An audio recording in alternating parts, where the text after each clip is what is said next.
Raven's Crossing was a small town, more prosperous than most of its size, not due to special products or services, but because of its location. It had been built at the intersection of two ancient travel routes. To the north lay towering mountains and deep valleys, home to dwarf clans, rock trolls, and occasional dragons. The western road led to a land filled with wild magic, sorcerers, and warlords.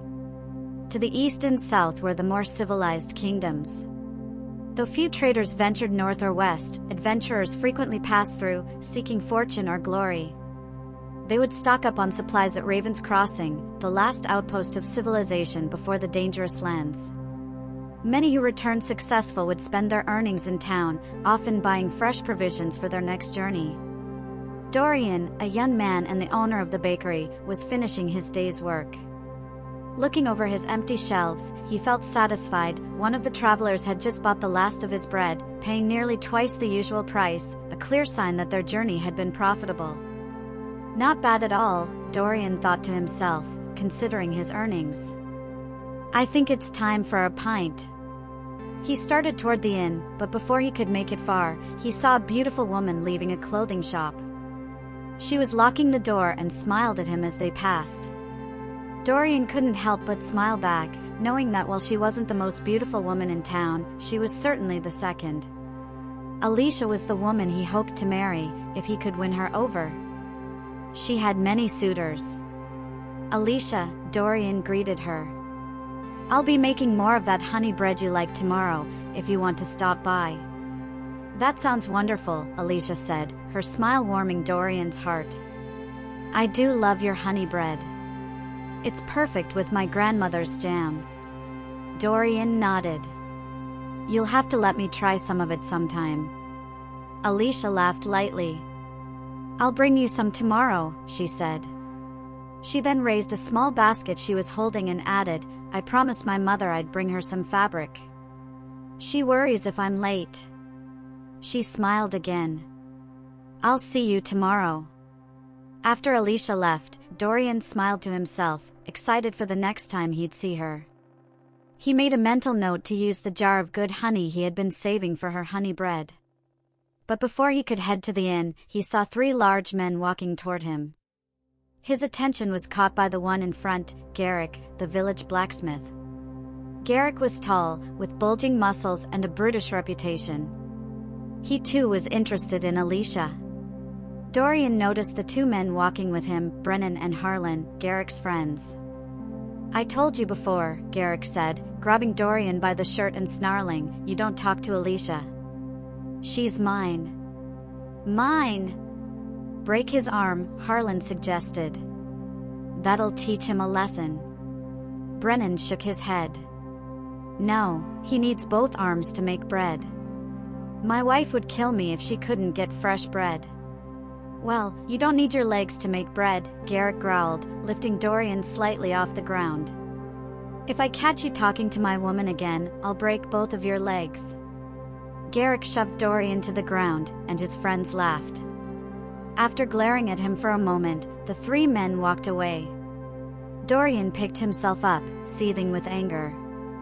He wished he could fight back, but he had no experience with a sword. His only weapon was a staff, and he wasn't confident with it. For now, the best he could do was stay out of their way. Except for Elysia, Dorian muttered to himself. He wasn't going to let anyone, not even Garrick, intimidate him when it came to her. With a deep breath, he brushed himself off and continued on his way to the inn, his need for a pint stronger than ever. The village inn, named the Ogre's Head, got its title from an old legend. Long ago, an adventurer returned from the west carrying a severed ogre's head, which was displayed as a trophy on the mantle for many years. Eventually, the head and skull disappeared, stolen by a thief, but the name stuck, even though the trophy had been gone for generations. When Dorian entered the Ogre's Head, he noticed it was busier than usual, which wasn't surprising. A group of adventurers had gathered around a table, eating and drinking. Their presence was the reason the inn was packed. Some villagers came simply to hear tales of adventure, while others were more interested in the wealth these travelers often displayed. Successful adventurers were known to spend freely, buying rounds for the entire inn or engaging in games of chance. One of the adventurers, a man in a green cloak with a sword and bow, caught Dorian's attention. He recognized him as the same traveler who had come to buy bread earlier, but this was the first time Dorian had seen the man's companions. An older man, with a red beard and dark gray robes, sat beside the man in green. Dorian could tell from his attire that he was a wizard. A staff with a faint red glow rested against the wall beside him. Next to him was a woman in blue and white robes, wearing jewelry that identified her as a priestess. Across from them was a large, muscular man in full armor, looking like he could leap into action at a moment's notice. The final member of the group was a young woman with golden blonde hair, very attractive yet clearly upset. She wore a strange outfit made for a man, though her bust was impossible to ignore, straining against her clothes. Dorian recalled seeing the group pass through Raven's Crossing 2 months ago. He was sure this woman wasn't part of the group at that time. There had been another man with them, a skinny, shifty-eyed youth, but Dorian didn't see him now. Turning away from the adventurers, Dorian's gaze landed on Garrick and his friends, who were already drinking and laughing loudly. They had barely arrived before they started acting drunk. Garrick, ever the lout, slapped the serving wench's backside as she took it with a fake smile. Dorian felt disgusted by the idea of someone like Garrick being with Elysia. She deserved better. Dorian made his way to the bar, where he nodded at Dorian, the stocky innkeeper. Dorian had thick, muscular arms and a beard that could rival any dwarf's.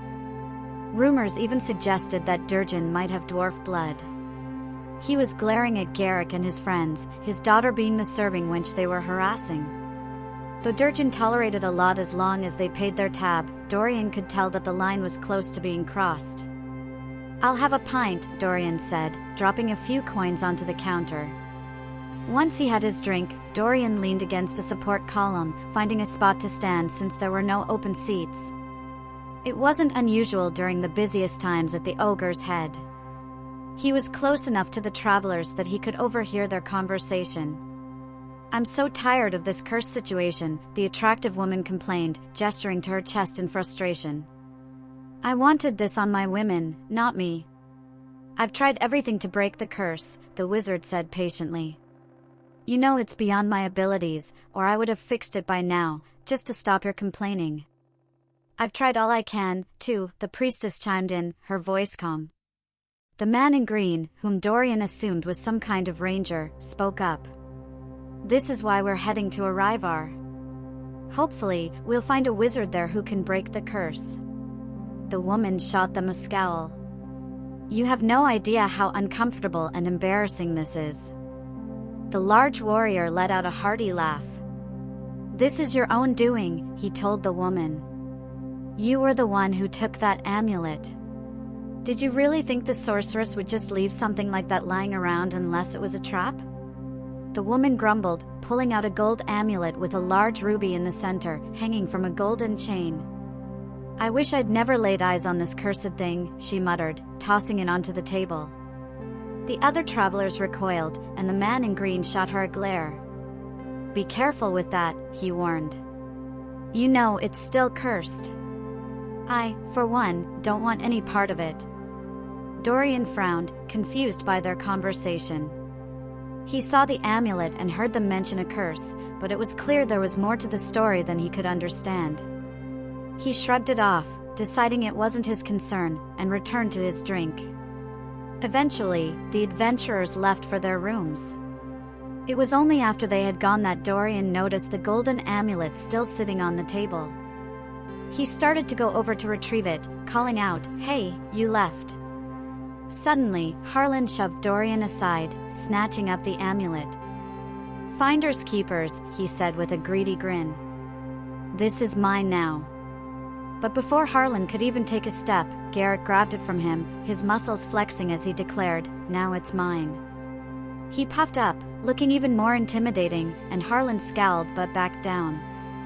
Dorian sighed, knowing the travelers wouldn't be happy about someone walking off with their property, even if it was accidentally left behind. He was sure they'd come back for it. Just then, Harlan muttered, "I feel strange." "Shut up," Garrick snapped, but paused as he noticed something odd about Harlan. Dorian's eyes widened in shock as he watched Harlan's hair grow longer, nearly 6 inches in just a few moments, and the stubble on his face disappeared, leaving smooth skin like that of a young boy. Harlan was shrinking, his body changing before Dorian's eyes. By Skarn's 7 tails. Garrick muttered in disbelief, his own hair starting to grow longer and his beard fading. His muscles began to shrink, too, and he looked confused and horrified. Harlan grabbed his chest, gasping as his body started to swell, pushing out beneath his clothes. Garrick followed suit, dropping the amulet in shock as he felt his chest growing as well. Most of the inn's patrons had fled in terror, fearing whatever curse was affecting these 2 men. Those who remained watched, speechless. "What's happening to me?" Garrick shouted, panic rising in his voice as he grabbed at himself in horror. His voice had changed, now higher and softer, and his once mighty muscles had all but vanished. Harlan screamed in shock, clutching at himself as well. Dorian could hardly believe what he was witnessing. Both men were shrinking, their features changing, and soon they were unrecognizable, now women, with the same busty build as the traveler they had encountered earlier. Garrick had turned into an attractive woman with long black hair, while Harlan had similar features but with reddish hair. Both women frantically clutched at their new bodies, still in shock. "You've turned into women," Brennan said, sounding more than a little stunned.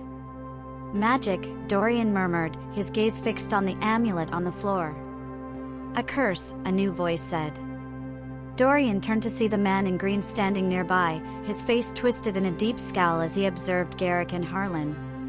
Without hesitation, he drew his dagger and moved toward them, causing both transformed women to step back in fear. Dorian's heart raced. He didn't like Garrick or Harlan, but he couldn't let the traveler kill them for what was clearly an accident. "Don't hurt them," Dorian commanded, trying to sound firm.